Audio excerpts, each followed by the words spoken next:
गांव के किनारे बसा था एक छोटा सा जंगल।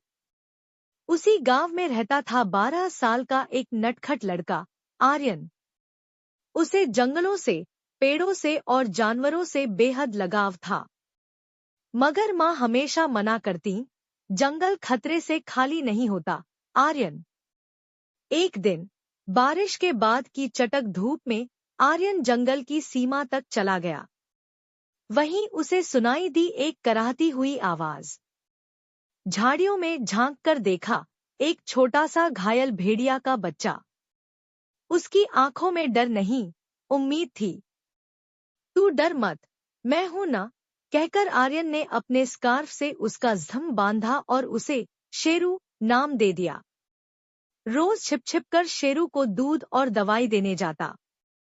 कुछ ही दिनों में वो दोनों गहरे दोस्त बन गए। शेरू जब चलने लगा तो आर्यन को जंगल के अंदर तक ले जाने लगा, मानो कुछ दिखाना चाहता हो।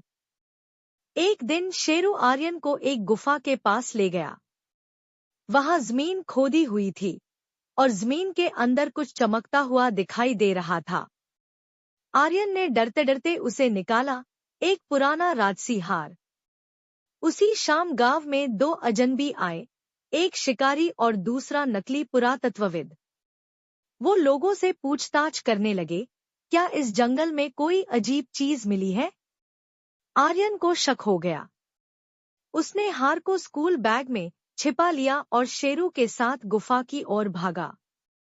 मगर रास्ते में अजनबियों ने घेर लिया। जो मिला है चुपचाप हमें दे दो, शिकारी ने कहा। मगर रास्ते में अजनबियों ने घेर लिया।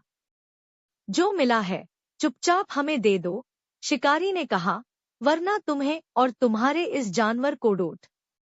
हाँ, वरना तुम्हें और तुम्हारे इस जानवर को डोट।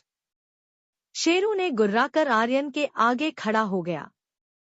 तभी जंगल की झाड़ियों से दो और भेड़िए निकले, शेरू की माँ और भाई।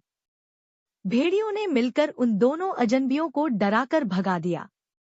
आर्यन कांप रहा था, मगर शेरू उसके पास आया और अपनी गर्दन उसके कंधे पर टिका दी। सब ठीक है। अगले दिन आर्यन ने गांव के प्रधान को सारी बात बताई। हार गांव के संग्रहालय में जमा कर दिया गया। शेरू और उसका परिवार अब जंगल में सुरक्षित थे। आर्यन अक्सर उनसे मिलने जाता, लेकिन अब और सावधानी से। आर्यन और शेरू की यह दोस्ती न सिर्फ अनोखी थी, बल्कि एक ऐसी मिसाल थी जो डर और लालच से ऊपर